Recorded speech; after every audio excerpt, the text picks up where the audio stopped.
Assalamualaikum warahmatullahi wabarakatuh. Perkenalkan, nama saya Faisal Hasbiah Sidiki dengan NPM 202170049. Di sini saya akan mencoba membuat video pembelajaran tentang pendidikan anti korupsi. Tanpa berlama-lama, mari langsung saja ke topiknya.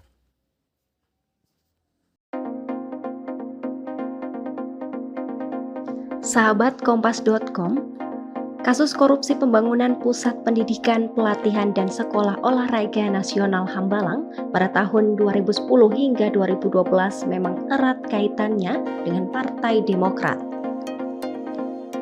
Pasalnya, sejumlah kader partai berlambang Mercy tersebut terpaksa berurusan dengan Komisi Pemberantasan Korupsi karena terlibat dalam kasus Hambalang. Kasus ini kembali mencuri perhatian masyarakat setelah wawancara Angelina Sondak beberapa waktu lalu. Dalam wawancaranya, Angie menguak beberapa fakta di balik kasus mega korupsi di tahun 2010 hingga 2012 tersebut. Seperti diketahui, kasus ini menyeret beberapa nama elit pejabat di masa tersebut. Berikut. Bumi Pertiwi menangis melihat setiap hari bangsa ini selalu dilanda kasus-kasus baru, dan semuanya kebanyakan kasus korupsi. Ini membuktikan betapa rakusnya para pejabat negara ini merampas uang rakyat untuk memperkaya diri pribadi. Masihkah kita akan diam, saudara-saudaraku? Jangan hanya menjadi pemuda yang penakut dan membiarkan korupsi di Indonesia yang terus terjadi.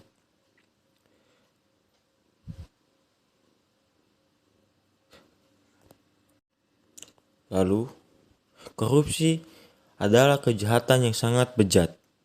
Uang rakyat dihabiskan untuk kepentingan pribadi. Lalu korupsi di negara ini sudah merugikan rakyat dan negara puluhan triliun, bahkan ratusan triliun. Korupsi jelas-jelas adalah virus ganas yang mampu menumbangkan suatu bangsa besar ini. Oleh karena itu, wajib kita basmi. Ini adalah negeri kita, bangsa kita, tanah kita, rumah kita, dan kita tidak boleh membiarkan korupsi menindas rakyat. Kita rebut kemerdekaan untuk kita, wahai rakyat dan pemuda Indonesia. Para pemangku kekuasaan negara ini telah menjadi buta akan penderitaan rakyat, telah menjadi tuli akan tangisan anak-anak yang tidak sekolah, dan mereka telah berubah menjadi piranha yang mampu menghabiskan uang rakyat dengan sekejap mata. Rakyat hanya menangis menyaksikan perampasan di seluruh penjuru Nusantara yang dilakukan pemimpinnya sendiri. Dengan congkaknya, para koruptor berjalan di bumi pertiwi ini tanpa malu, malah bangga atas kejahatannya. Di Indonesia, kondisi korupsi sangat mengenaskan. Selalu ada saja kasusnya tiap hari tentang korupsi oleh pejabat maupun orang-orang yang memiliki kekuasaan di negaranya. Karena itu, korupsi sudah menjadi virus yang sangat-sangat merajalela merasuki ke dalam tubuh para pejabat. Lalu,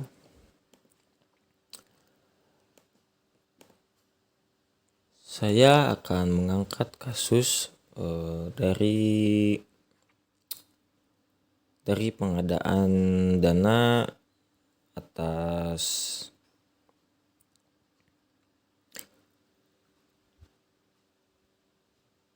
kasus Hambalang atau yang bersangkutan dengan pembangunan Wisma Atlet, yaitu Angelina Sondak.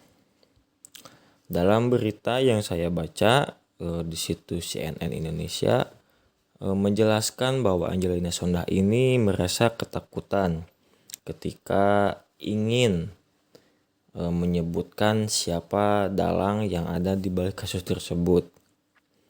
Ia mengkhawatirkan bahwa keselamatan anaknya akan menjadi pertaruhan apabila dia membocorkan siapa dalang dari kasus korupsi tersebut.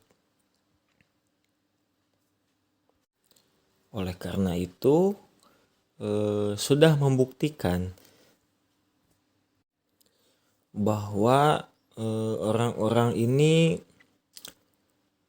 ketakutan apabila membocorkan suatu nama yang ada di balik dalang kasus tersebut. Biasanya dalang-dalang yang ada di kasus korupsi tersebut ini memiliki kekuasaan yang sangat besar dan memiliki dampak pada negara yang sangat besar juga. Biasanya orang ini merupakan orang besar yang sudah dilindungi oleh hukum. Lalu ada juga yang sering dibantu oleh aparat-aparat hukum.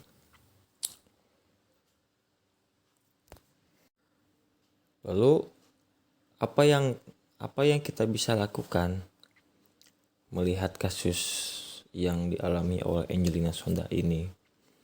Kita seharusnya mendapatkan perlindungan apabila ingin mengeluarkan statement ataupun mengeluarkan nama-nama yang terkait kasus korupsi.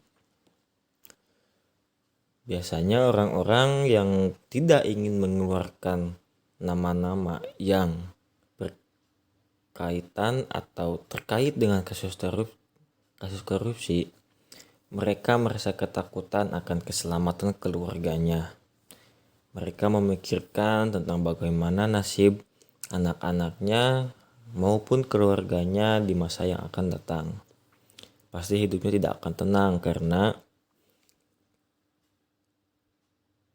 yang dia sebutkan namanya pasti memiliki dendam dan akan membalaskan semua perbuatan yang ia lakukan. Padahal dengan melaporkan itu merupakan hal yang positif karena tidak melindungi orang-orang yang bersalah. Solusi dari berbagai permasalahan korupsi menurut saya yaitu dengan menciptakan undang-undang maupun peraturan yang melindungi terhadap pelapor. Maksudnya harus ada undang-undang yang menjamin keselamatan keluarga maupun keselamatan dirinya, keselamatan pelapor apabila sudah melaporkan suatu nama. Karena apabila sudah melaporkan suatu nama, mereka kehidupannya akan merasa terancam dan tidak akan mengalami rasa yang bebas. Dikarenakan sering ditakuti atau diteror oleh orang-orang yang ia laporkan. Mari dengan sudah banyaknya kasus-kasus korupsi di Indonesia ini, mari kita mulai berpikir, mari kita mulai berani, mari kita mulai berpikir positif agar tidak terus menjadi aktor dari kasus korupsi. Melainkan kita harus jadi aktor untuk pemecah masalah korupsi dengan melaporkan kasus-kasus korupsi yang ada di sekitar kita maupun dengan hal yang sedikit ataupun yang besar, kita harus menjadi aktor untuk pemecah masalah korupsi tersebut. Jangan kita malah menjadi tergoda dan terjun ke dalam kasus korupsi tersebut. Biasanya kebanyakan orang-orang ini akan lebih tergoda untuk masuk ke dalam kasus tersebut karena diiming-imingi oleh uang yang sangat besar daripada menjadi orang yang pemecah masalah tersebut, karena nantinya akan menjadi dampak yang negatif bagi dirinya dan keluarganya. Sekian dari saya. Mohon maaf apabila banyak kesalahan dari perkataan. Wabillahi taufiq wal hidayah. Wassalamualaikum warahmatullahi wabarakatuh.